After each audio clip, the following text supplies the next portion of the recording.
Welcome to our live webcast, The Key to Relationship Success in Procurement. Thank you for joining us. My name is Mike, and I'll be the operator for our presentation today. Now, before we do get started, I would like to take a moment to acquaint you with a few features of this web event technology. At any time, you may adjust your audio using any computer volume settings that you may have. On the right-hand side of your screen, you see the text chat window.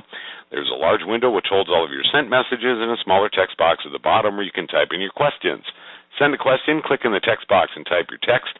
When you're finished, click the send button. All questions that you submit are only seen by today's presenter, and your questions will be responded to at the end of our presentation and some along the way if they fit in.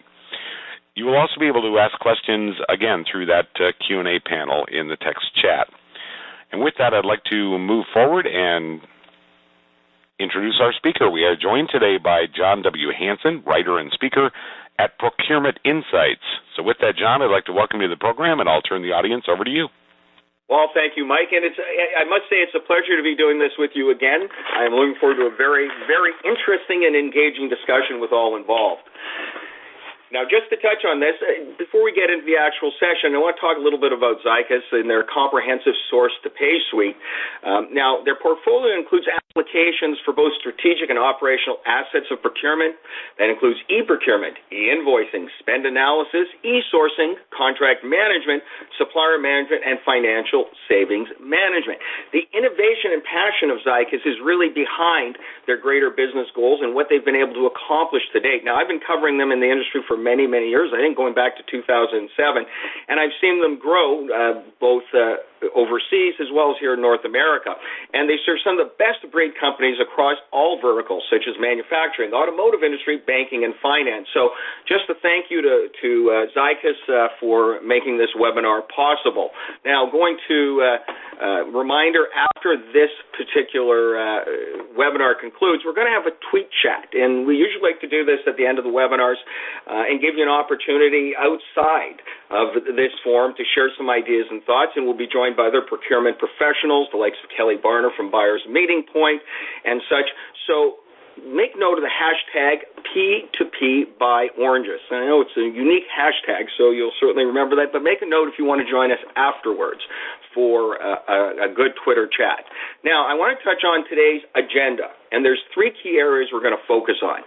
The values in your relationships, not just the value, but the values, transparency, and building bridges. We're going to talk a little bit about a case study that you probably might be familiar with, but if you're not, it will certainly give you some additional perspective on what relationships mean and how they have an impact on a successful procurement supplier relationship. And finally, communication and collaboration, not an either-or proposition. Now, I want to just remind everybody before we get into this that there is a Q&A forum. We have a Q&A at the end of the session, but we very much encourage you to post your questions as we go along, and I will answer them as we go along. We're making you a part of this whole process, so it's not just to sit and listen.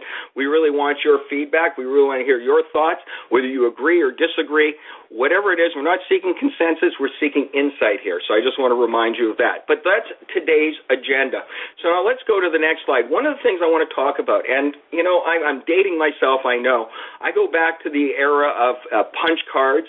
Before there was Windows and DOS, there was CPM, the K-Pro, and, of course, some of you may even remember the Charlie Chaplin IBM PC, the very first one. And one of the things I can say is as technology has evolved over the years, it is not the technology by itself that has defined our profession and industry or business in general, but the people behind that technology. And that's really a key element, as I say, in this particular quote that I gave in an interview. I talked about the fact that technology is only as effective as the people using it. And the more you depend on technology to interact with your suppliers, technology alone, the less effective that technology can become. And I want you to keep that in mind as we progress. Now, you may or may not agree, but experience is showing me that that is indeed the truth. Now, what are the key, and this is a poll, I'm going to start this off with a poll so we get a sense as to where we are today and what you believe relationships or the role of relationships have. What are the key to a successful relationship? Now, Mike, we'll take about, 30, 40 seconds to give them a chance to respond? Yes, John, we certainly can. And again, just the reminder to click on the radio button next to the response. It best represents how their attendee site feels about our first interactive polling question. Now, it's interesting. Because I read an article, Mike, earlier today, talking about the fact that everyone's talking about relationships and everything, and it's like this win-win scenario. Remember that? It's almost like a ubiquitous term that has lost meaning, hasn't it? I mean, you use the term, good relationships. It seems more common sense than anything else. But we seem to fall short on those areas. Why do you think that is, Mike? John, I think perhaps communication has a lot to do with that.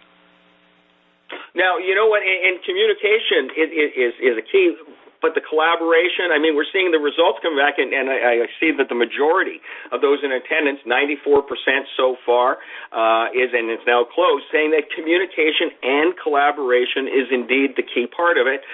Next in line is valued and shared outcomes, and then transparency is the third at 17%. Anything surprise you here, Mike?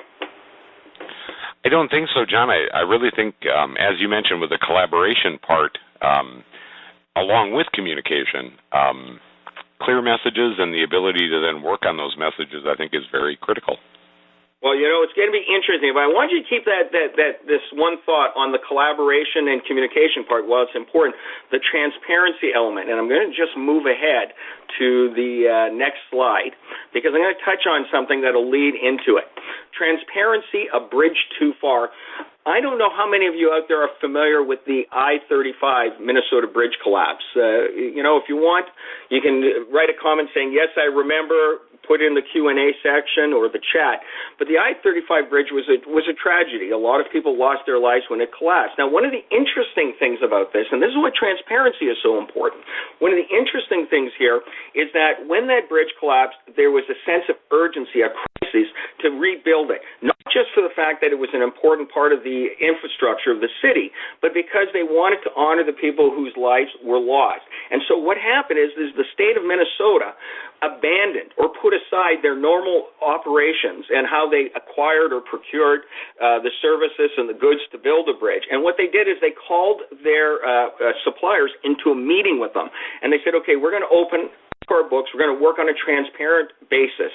And what we're going to do is collaborate. That means we're going to open up and talk about shared risks. We're going to open up and talk about true cost.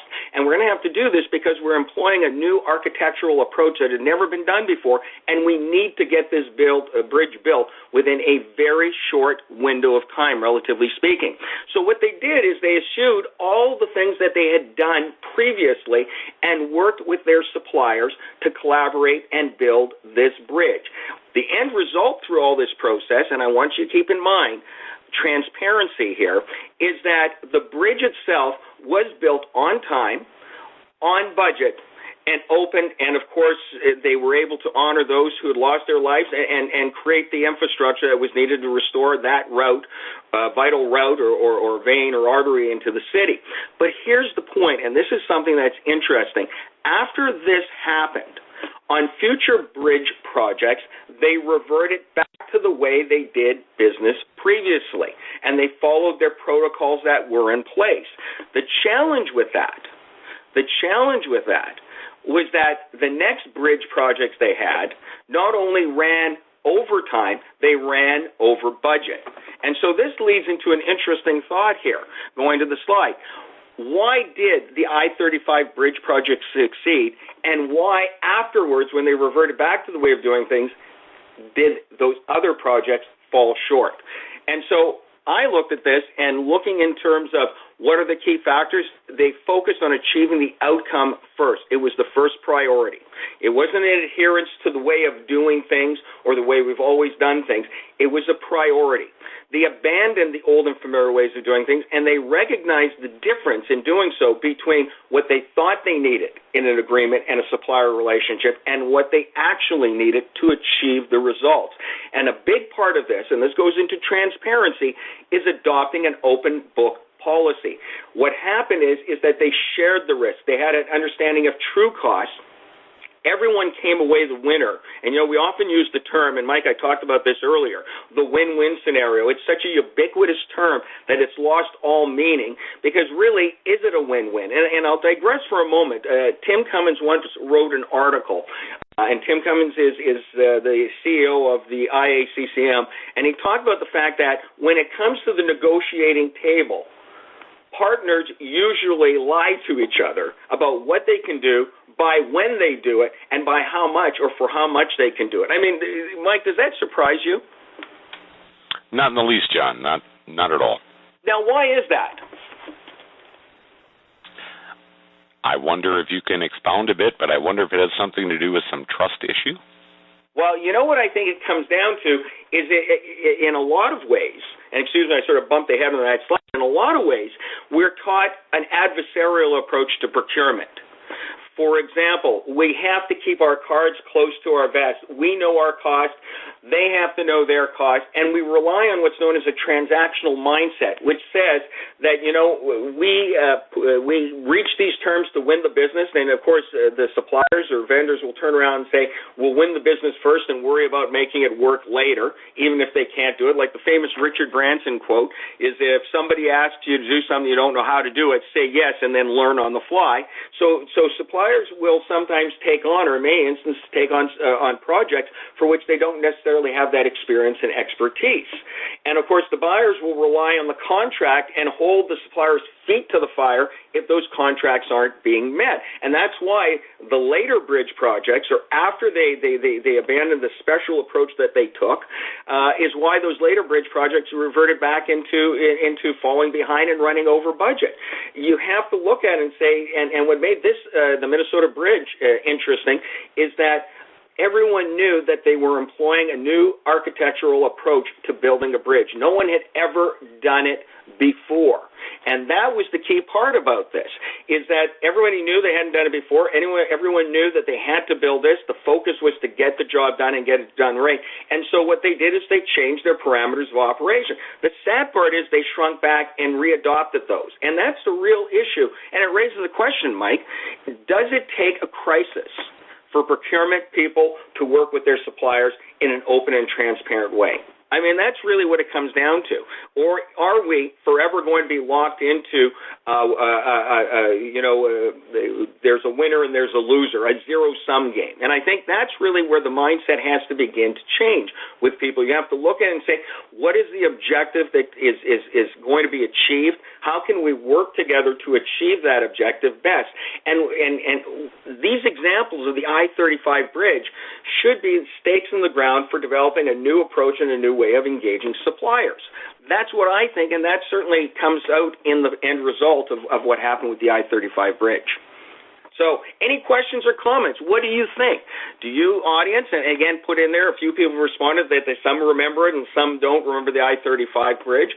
Do you believe that procurement requires a crisis situation to lay aside all those layers of what we think we need versus what we actually need to get the job done? And again, I'll open that up to you to any other kind of comment.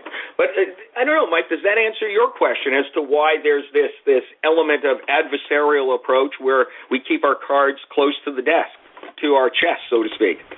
Yeah, I think that has really clarified the issue for me, John, to be honest. Now, as a taxpayer, does it surprise you? Does that story surprise you, the I-35 bridge, how they were able to work together? That is a little unique, I would say, and somewhat surprising, yes. And that's unfortunate, John. Now, you know what's interesting? Now, Kevin has written, and I'm expanding this, when I talk about this, he said, no, I think these items should be laid out in the early stages, kickoff, tender, et cetera, to help expectations. Now, you know what's interesting about that, Kevin, is that when you lay out, and let's use an example like the I-35 bridge or future sourcing agreements as they are, the interesting thing is, what if there's no prior experience by which you can measure this?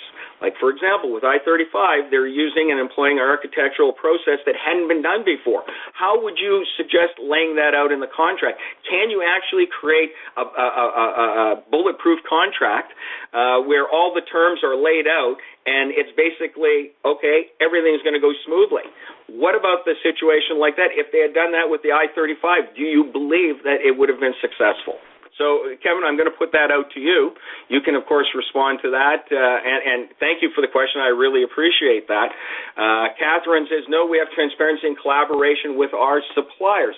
So is it safe to say, Catherine, that realistically speaking, you're already at that stage where you're not, you're not looking at, I've got to achieve something, we'll get a contract in place, and then we go into an enforcement role. We're actually working and collaborating and communicating with our suppliers on an ongoing basis. Let me ask you one question. Is that collaboration and communication limited to the entry level or to the start of the contract, or is that something that you maintain throughout the entire relationship? What happens if something unforeseen happens? A few years ago, up here in Canada, for example, we had the Navy contracts being awarded to build a certain type of Coast Guard boat, and then specifications changed, and the requirement was to more heavily arm it. Well, the supplier that had won the contract was not set up to meet this new criteria. What would you do under a situation like that? Those are the things that when we talk about communication and collaboration. Are we talking about it on an ongoing basis? Are we talking about it just at the point of engagement? Or are we talking also about it if something goes off the rails? How do you deal with that? In terms of communicating and building relationships, are you there to enforce a contract, or are you recognizing the fact that situations change on both the buyer and the supplier side that needs to open up that door to ongoing dialogue? So that's the question that I would have for you, and that's where I'd look at it. Now, one more comment from Enrique. No, a crisis situation is not required. It's a matter of changing the way procurement thinks. I love that. And that's what we're talking about. In many ways, we have to change the way we think as procurement professionals. The question is, how do you go about affecting that change? Everybody who's attending today could be nodding and saying, yes, I agree with this. Yes, we're there. Yes, we have to emulate or achieve the same results as they did with the I-35 bridge. But how do you practically apply that? Are you able to affect that change within your own organization? That's the key. The takeaway from here today is to get you thinking about how you can work and manage relationships more effectively to achieve the better results. But the reality is do you know how you can affect change and be a champion for change within your own organization? So those are some of the questions I want to leave you with, but you can read more about the I-35 Bridge Project, a book written by Kate Matasic, Gating to We, and another number of series of books. I would recommend you look at that because it's not only the I-35, but there are other examples there that I am sure that you'll find very, very useful. Now, Mike, I want to move on to the next poll and get everyone ready. Does procurement have the ability to achieve superior outcomes out of a crisis situation? Now, somebody said yes, but let's get the actual numbers here. Is the crisis the prerequisite for that? So what do you think the answer is going to be in this, Mike? I know the numbers are coming up pretty quick, but does it take a crisis to get us to move and talk and communicate? You would certainly hope not, John. Yet, well, it's funny as the numbers are shifting a little bit. No, not certain. Yes, it seems to be overwhelming at this point that a crisis is needed. Why is that? I can't help but wonder why that is a problem. Why do we need a fire lit under us to do what's right? Like what they did in Minnesota, for example, and there's other examples and case studies that have reached similar results. Is it because we change our focus? Is it because we're now saying never mind the procedures and the protocols we had before? And if we are able to change in a crisis, what does that say about the standard processes we use now and the point of engagement right now?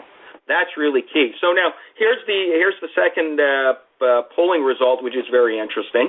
68% said yes, it needs a crisis. Now, by the way, and pose a question to you and the listening audience, is this because within your organization there is not the ability to bring about this change without it being a crisis? Does that mean that it frees everyone up to focus on the job that they want to do and believe they always could do?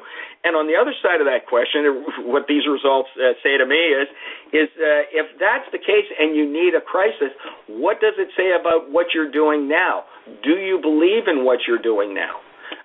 It's kind of hard if you're going to change the way you do things. My thinking is, Mike, is that when you're in a crisis, you're already following a pattern of operation that exist or pre-exist that is sound business practice. Yet if you have to change so dramatically to achieve it, I mean, doesn't that raise a red flag? Going back to what you said, you'd like to think it's not a crisis, but in this instance, you need that? What do you think, Mike? It's interesting, John, the point you made about the fact that so many of these situations happen only in crisis. And so there is a procedure in place for crisis, but maybe not when there is no crisis. Does that make sense? Yeah, well, absolutely. Now, again, for those people in terms of this, and Jose wrote, crises bring people and organizations together. Now let's ask about this on the other side. So you've been brought together with a crisis. You're like the state of Minnesota. You fixed it. You built it in record time. You built it on time. Why wasn't that then adopted as the new standard going forward? And again, share it in the Q&A session, but why wasn't it adopted going forward? Why wasn't it used to become the new standard? Why did they revert back to the old way of doing things? That's the real question that we want to look at. And, of course, I'm going to be monitoring and looking for your comments on that. But you want to make it. You want to be able to make it something that lasts. Now, let's look at the next slide. You see an orange there, and you're wondering, gee, what does that have to do with anything? Well, there's a story behind this orange. A mother once caught her son and daughter arguing over a single orange. It was the last orange, and the son said, "It's mine. I saw it first." And the daughter said, "No, I was saving it for later." And they were fighting over this orange. And the mother thought for a second, said, "Here, give me the orange for a minute." And the mother turned to the daughter and said, "Well, what do you want the orange for?" And the daughter said, "I want to make orange juice. I feel like a good, fresh glass of orange juice today." And the mother then said to the son, "What do you want the orange for?" "I want marmalade. I want to be able to make marmalade." Do you see where this is going, this story? What ultimately happened at the end of this is the mother looked and said, "Well, why don't we do this? Why don't we take the rind from the orange so that you can make your marmalade, and why don't we then cut the orange in half and make the juice?" What do you think of that? Think about that for a moment. Like, Mike, have you ever heard the orange story before? John, I have never heard it up until today, so it's a great analogy, though. But you see, this is the orange story explains something that I think is so very, very important. You've got to recognize that there are both visible positions as well as hidden interests.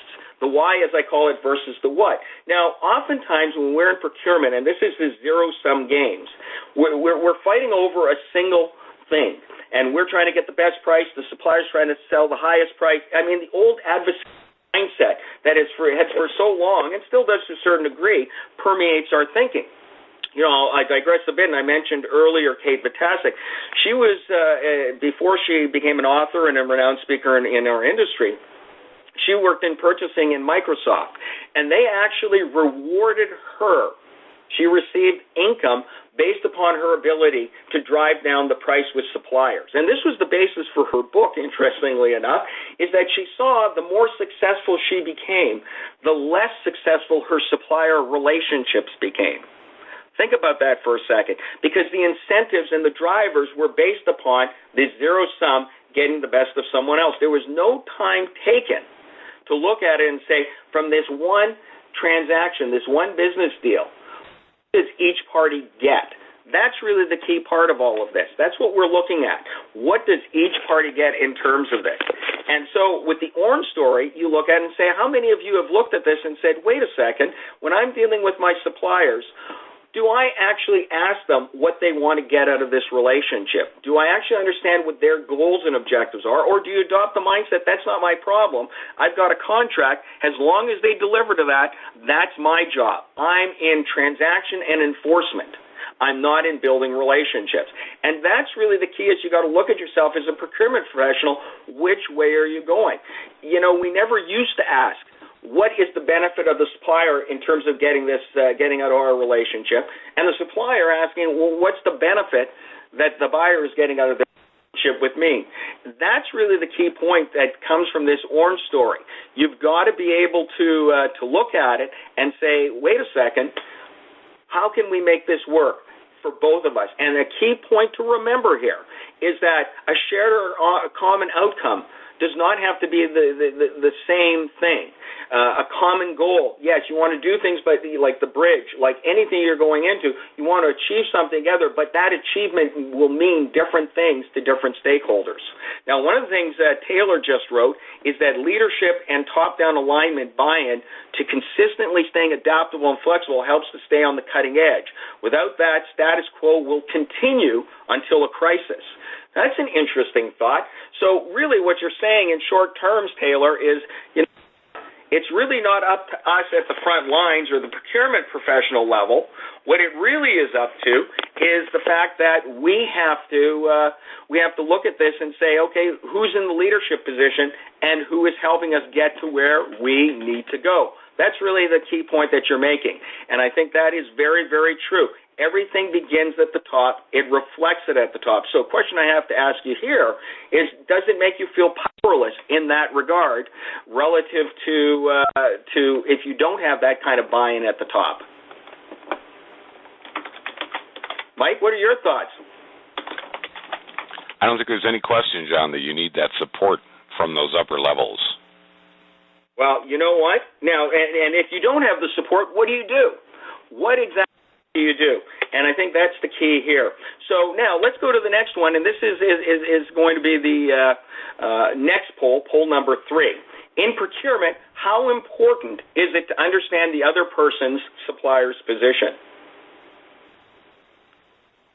And let's take a few minutes. And Mike, if you can give me an extra minute here, I'm just going to connect through another line, if that's okay with you. Sounds good, John. We'll wait for you to reappear with us then. That would be great. But again, in the meantime... And cue the Jeopardy music while I do that. And in the meantime, we'll invite the attendees to go ahead and make their selections again to our latest polling question. That question again, in procurement, how important is it to understand the other person's or supplier's position? So we'll give everyone a moment or two as John makes his reconnection with us. I have. Now, it's a funny thing, and I'm just going to digress here. You and I have been in the radio business for a long time. Doesn't it seem like when you have a little bit of a hiccup, it's lasting hours when it's really only a few seconds? You exactly right. You missed me, did you? And John, it's a little hard to hear you at times, so I just want to make sure if you can speak as closely to the phone as you possibly can, the new connection. That'll probably help us out. Okay, am I sounding a little bit better now? Yes, that sounds a little bit stronger, sir. Thanks. Okay, so now let's look at these poll results. It's interesting is how important it is. Very important, say 77.3%. I guess we shouldn't be surprised by that, Mike. Somewhat important and not important. Okay, so the first question I'm going to ask for those people who say it's somewhat important, why is it only somewhat important? And share your thoughts here. No judgment here, by the way, right, Mike? Everybody's entitled to their opinions. Again, we're not looking for consensus. We're looking for exchange and understanding.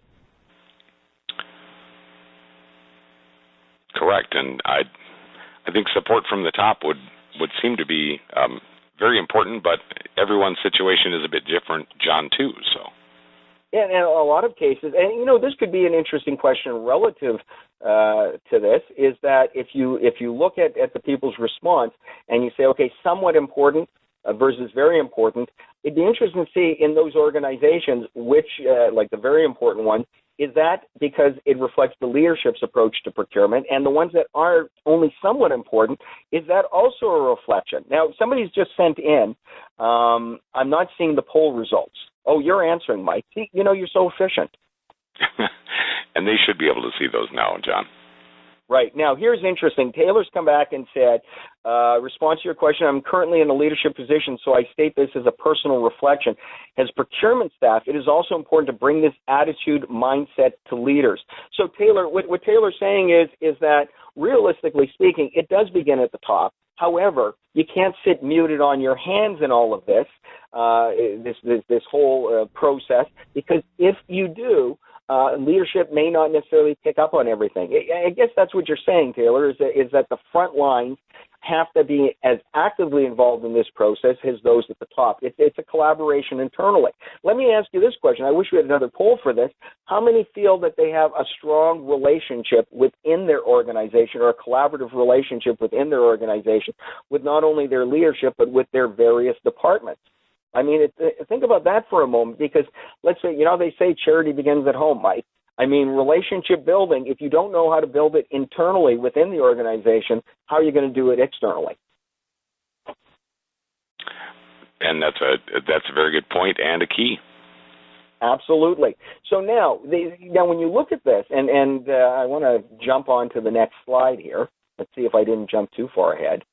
Okay. The values in your relationship. Now, when we talk about value or values, I think, they're so closely related, but that's why I put the S in the parenthesis, is because you have to share the same values you have with your partner. I'm not talking about on what you can call commodity transactions, although there always has to be an element of shared values and delivering on time and keeping one's word. But as you get into more complex contracting, the values that your partners have are key. Now, one interesting point that I found interesting is a study came out, and they said that 80% of all companies screen their employees, but only 20% screen the suppliers with whom they're dealing with. I mean, think about that for a moment. 80% will screen employees, but only 20% will screen suppliers. That raised, when I read that study, and I just read it 2 weeks ago, the first thought that came to my mind was, wait a second, if you don't screen your suppliers, then how do you know that they're the suppliers with whom you want to work? And again, I understand there's different commodities, indirect, direct material, MRO, ORM, and all of those elements, and we have to adjust and manage our relationships according to those. Let's face it, I don't put as much stock into a relationship with the clerk behind the corner store where I buy my milk as I would with a heart surgeon if I needed surgery. You invest a little bit more time in the latter, I would think. At least I'd hope so. Hey, Mike? And I would agree, John. I would hope so, too. But you see, that's the key, is that based on your relationships, if you're not screening suppliers, if you're not taking into account who your suppliers are, the problem that comes in there is how are you able to assess what they're able to do? How are you able to assess beyond the old transactional format of contract terms and bids and RFPs and all of these things? How are you able to address that? And that's a key part of it. Technology is an amazing tool. It gives us the ability to onboard faster than ever before. It gives us accessibility to a broader market. But in all of this high-speed world that we're now in, which is the Internet, how do we build those relationships? And I'll take it a step further. I did an interview of a radio show about 2-3 years ago, and I talked to a top author who wrote about the Internet and said, even though we're more connected now than we ever were before, we communicate less. I mean, that's a paradox if you think about it. We have all this connectivity, yet we're not communicating, and that's reflected in that 80-20. We're not engaging our suppliers, and if we don't, then how do we? How do we manage through that? How do we build those relationships that are essential? Or do we just fall back on the familiar? Yes, we have a contract. Yes, it says A and B, and you have to deliver A and B. If you don't, there's consequences. Is it legislative rule, or is it relationship building in that regard? Now, one of the things that I find interesting, and I just want to read a couple of comments. Kevin said about screening is critical to a successful SRM program. Okay, Kevin, and it is important. And again, I wish I had more polls here, Mike. It is important, yet why don't organizations do it more? I mean, are you surprised, Kevin, and just chart your response there, are you surprised that only 20% screen their suppliers? And in fact, all of you, anyone who wants to throw their head into this discussion ring, let's talk about it. Kevin was saying probably a lack of resources. Pushika indicated on a huge problem we face in our ops employees, dependence on supplier expertise, and fear of failure if they lose those suppliers. That's an interesting thought. So what you're saying, and perhaps correct it a little bit more, Pushika, is are you saying that there's a dependency on supplier expertise, that the company has abdicated their role and responsibility and turned themselves over to the supplier's hand entirely? There's an old saying, I don't know if it's appropriate, so Mike, if you have to whack me over the side of the head with a stick, you can tell me that. But, there's a saying that goes, absolute power corrupts absolutely. In a win-win relationship, I don't think somebody should be at that kind of an advantage or disadvantage. Would you agree, Mike? I would definitely agree with that statement, John, for sure. Okay, so now, by the way, Pushpika, if you could expand on that a little bit more, I'd sure like to talk further. Kevin, you said yes, you are surprised that only 20% screen. So going back to, you mentioned probably a lack of resources. What other reasons would there be for not screening suppliers? Because how, again, without going through this screening process, not only initially, but here's the key, on an ongoing basis, how are you able to ascertain that the supplier you dealt with 2 years ago is the same supplier you're dealing with today? That's really the key part. A relationship isn't just the feel-good, hug each other, and somebody wrote Sing Kumbaya together. It means staying in touch with what's not only happening in your relationship with that supplier, but staying in touch with what's happening with suppliers across the entire industry. You have to take the ownership role in that. You have to take the lead in that, because that's how you strengthen relationships, is by understanding not only what's happening within the current ones, but also understanding in the context of what's happening in the larger or broader industry as a whole.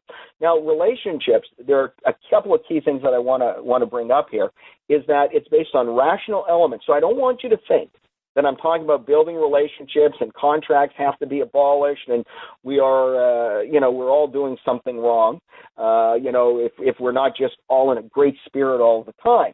I don't want you to get that. There is responsibilities within a contract. There are things that have to be done to accomplish certain objectives. For example, I'm not going to be physically fit and lose weight if I don't go to the gym 3 times a week and eat pizza twice a week. There's things that I have to do that lead to a successful outcome.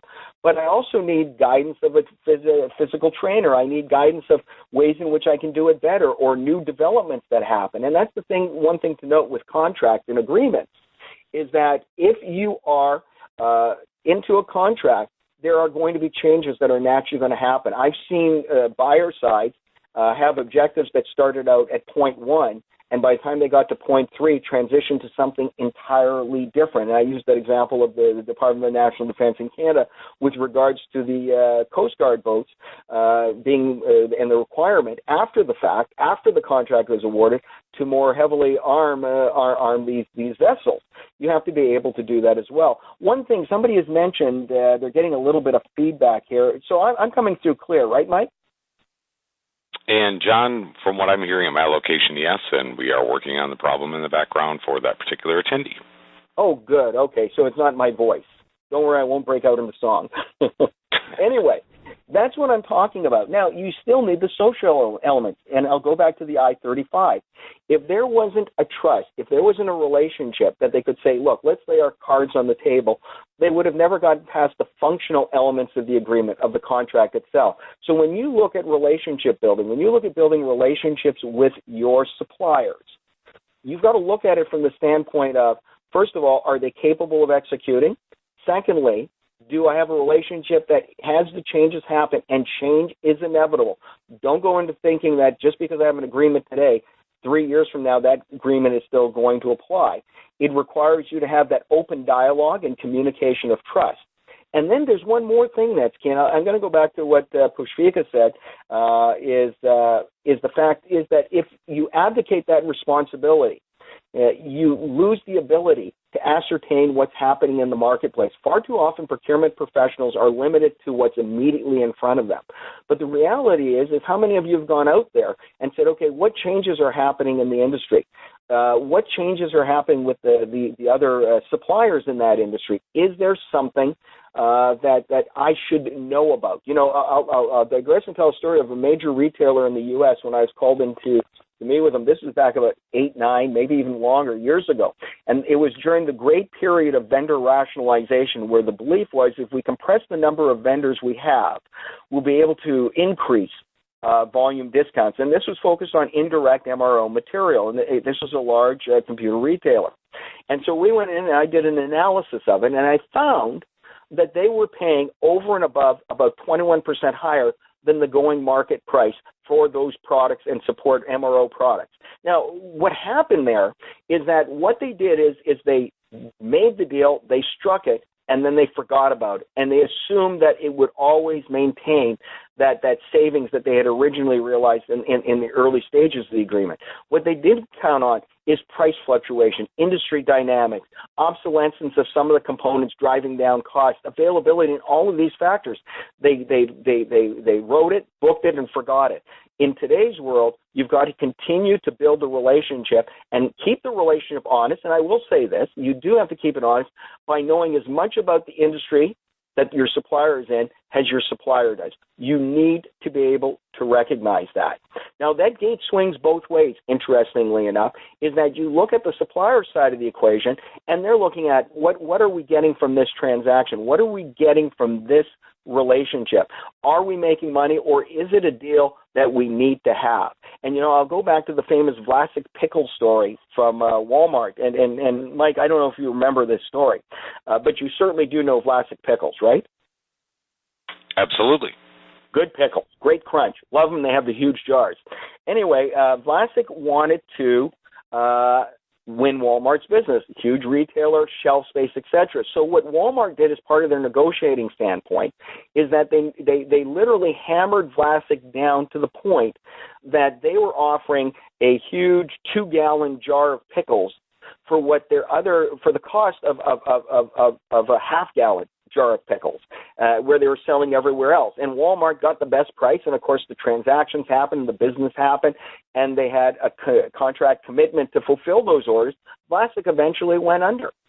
Coca-Cola industry, and they claim bankruptcy. Of course, they've emerged from it. They're still a brand, but read that story. In fact, I would say to everyone attending today, look up the Vlasic Pickle Walmart story and ask yourself, am I that kind of a partner to my suppliers? And, industry averages and standards is another one in the beverage industry, is that there's Coca-Cola, Pepsi dealing with Walmart, and there was a third company called Cod Cola. And you probably haven't heard of it because that's more north of the border here in Canada. But what happened is that Cod created a no-name brand for Walmart, and they wanted to get on the shelves. Pepsi and Coca-Cola didn't need the Walmart business as the same degree as Cod Cola did. The irony is that the more business Cod Cola had, the lower their profits shrunk in relation to the industry average.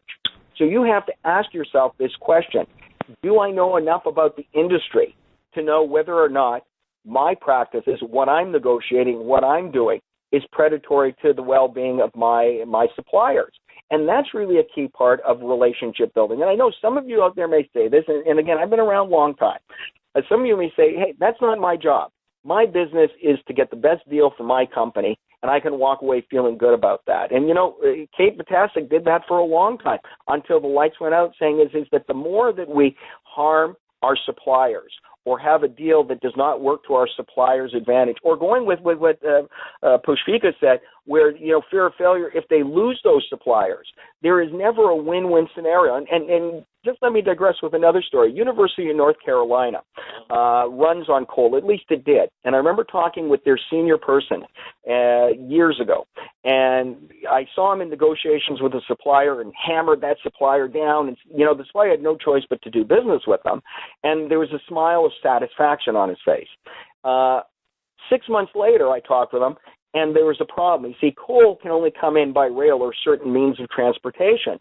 And they were renegotiating a contract, and because they had no viable alternative to this one method of transportation, the very same procurement executive said to me, boy, they're really putting the squeeze on us. We have no choice. I don't know what to do.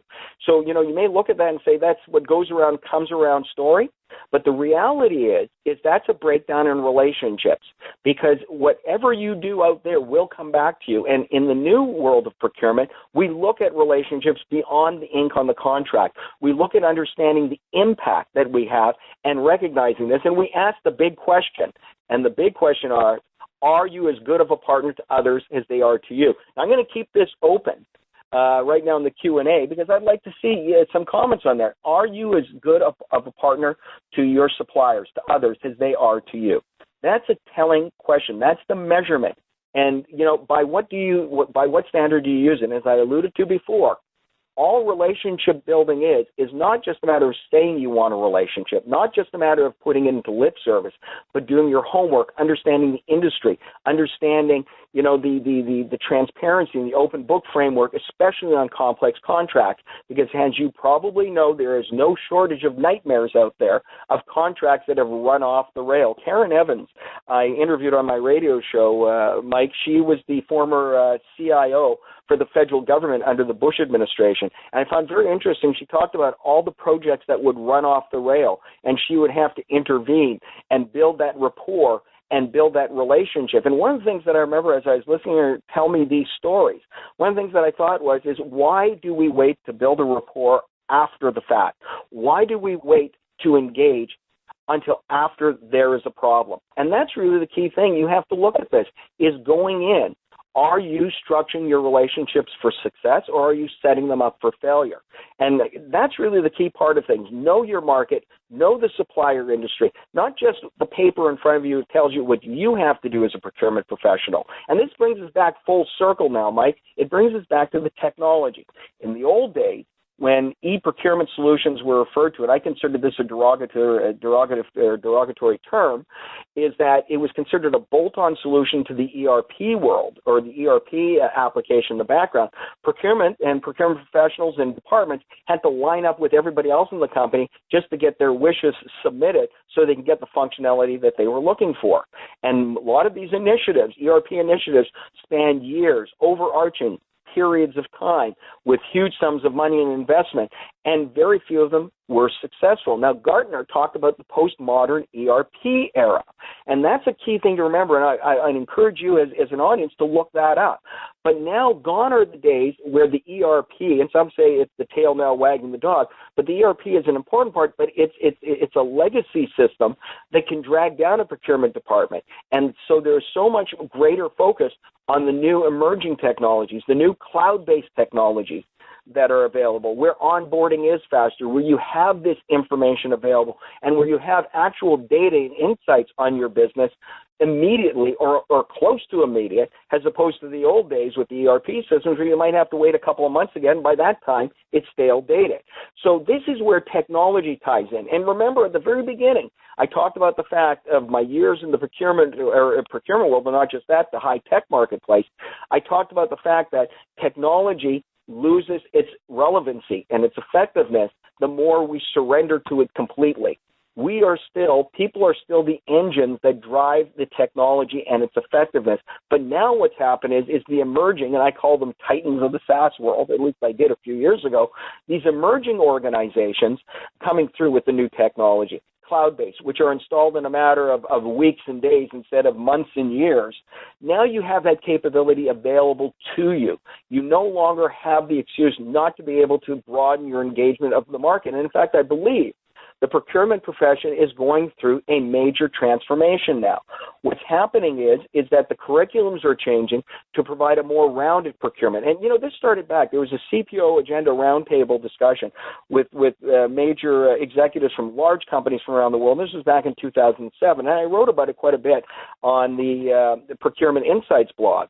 And I talked about the fact is that they said that the executives who sat at that meeting concluded that, look, I'd rather have one strategic thinker than 10 regular buyers every day.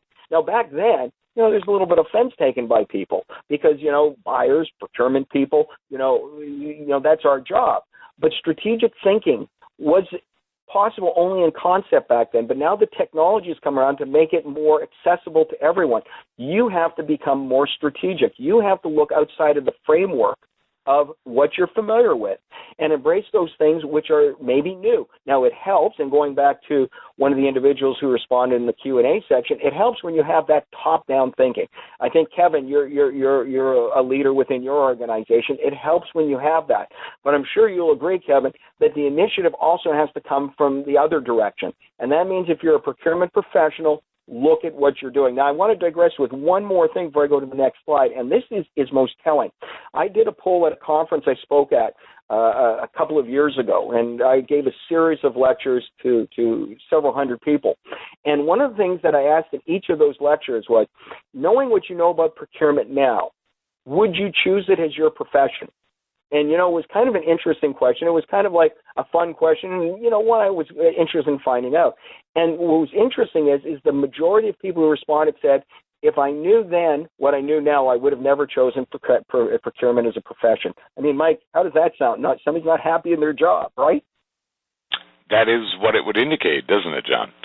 So the key then is you have to ask yourself this, is how many people in that old way of thinking are trapped? Or how many of those people are wanting to do more, wanting to become proactive, but can't find it within their organization? I mean, it's a matter of question. As procurement professionals, we have to be more proactive in choosing the companies with who we work, as much as we are in choosing the suppliers with whom we're going to do business. And that's really the key that's changing. But the new emerging procurement professional is going to be one who is going to ask tough questions, who's going to go beyond the mere transactional elements of the business and look at the strategic elements, which are understanding supplier needs, which are understanding, who wants orange juice and who wants marmalade. And I think that's really the key thing. Are you ready for it? Are you of the mindset that this all makes sense to you? Now, by the way, you don't have to agree with me on anything I said here today. Again, this isn't a matter of seeking consensus, but dialogue and communication. And that's perfect lead-in, I guess, to the Q&A, right?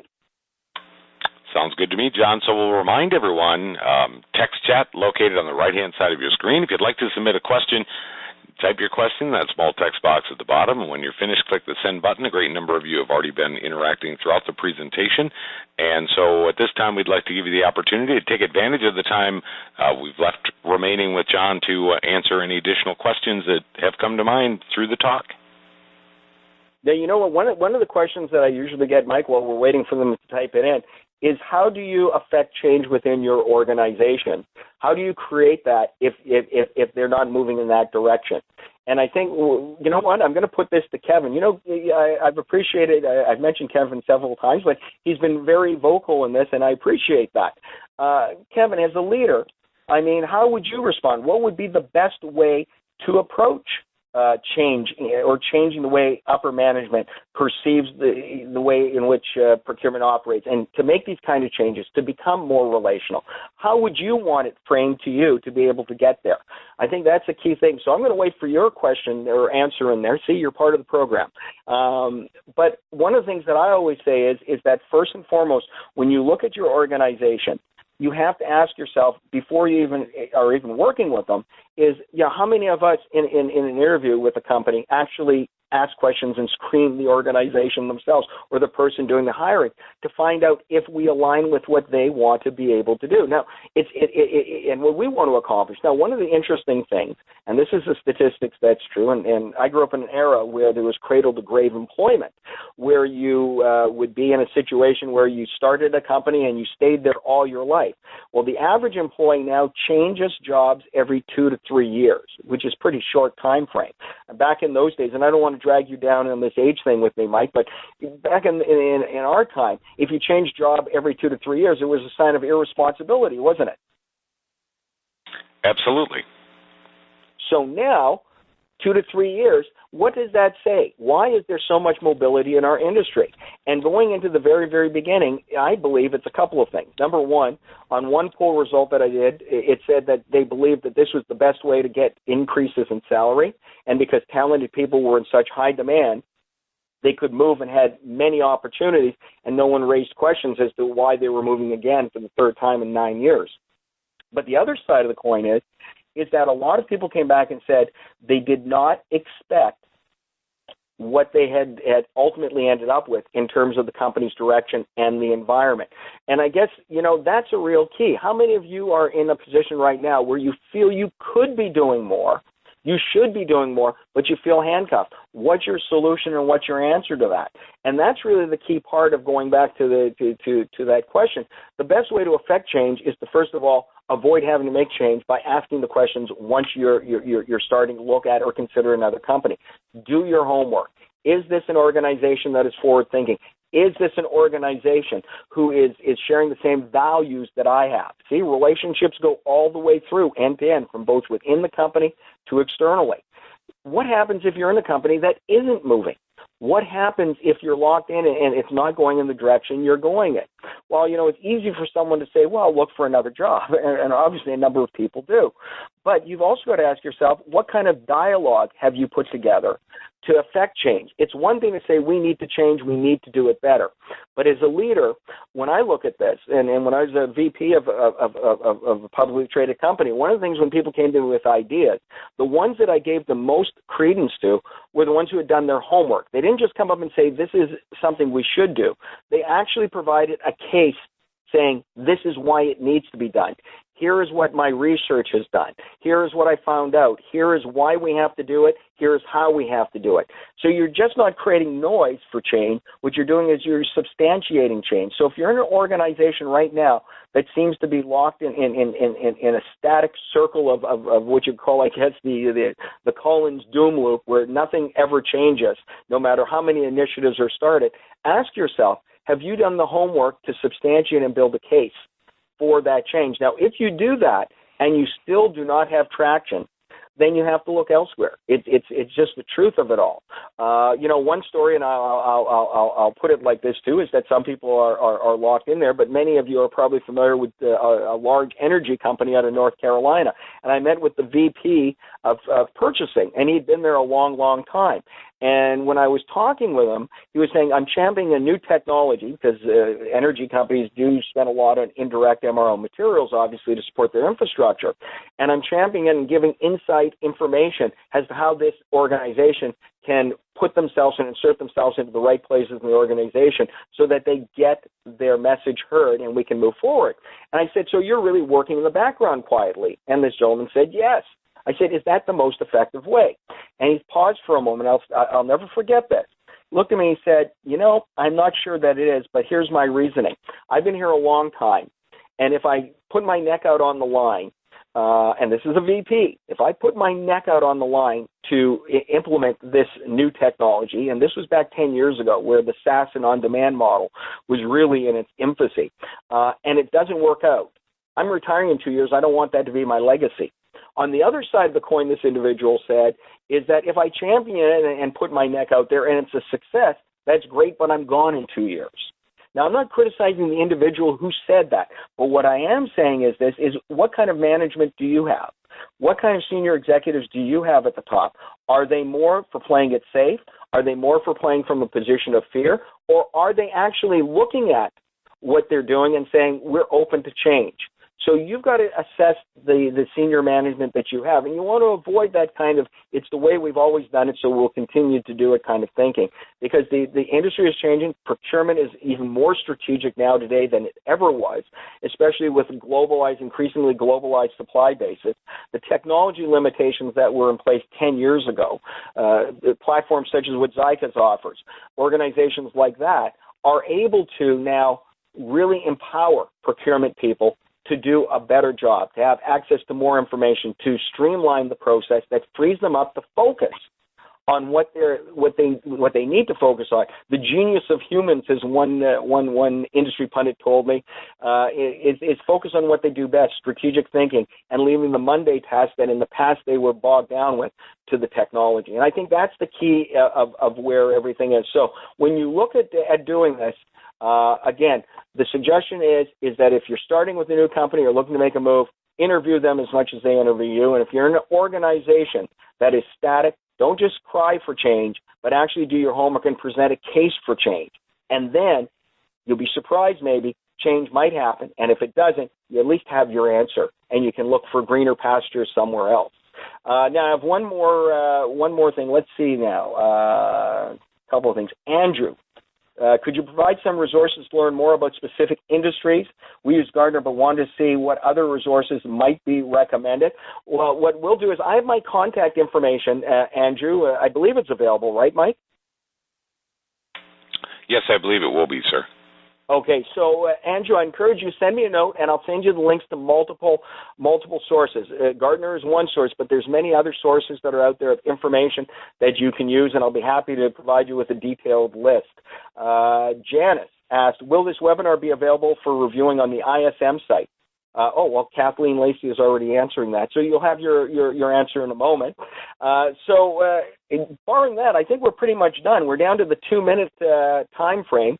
I just want to thank everybody for their time today and remind them that we're going to have an after the webinar tweet chat. I can't say that fast 3 times, can you? Tweet chat?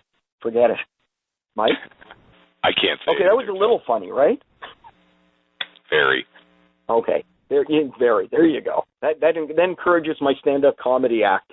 Anyway, hashtag P2P buy oranges. We'll start in about 10, 15 minutes in terms of there, but use that. And any questions or comments you have, feel free to throw your hat into the ring if you haven't already in the Q&A session. If I missed some of you, because we've had a lot of activity in here, my apologies. Again, you'll have contact information. Use that hashtag, because even after the tweet chat is done, we'll still be following up on following that hashtag. And I think, Mike, that's my turn now to roll it back over to you. Oh, there's my contact info. Yes, sir, John. Very nice presentation today, as always. And with that, on behalf of the Institute for Supply Management and Zycus, we'd like to thank you for your participation in today's event. This will conclude our program for today. Thank you, everyone, and have a great rest of your day.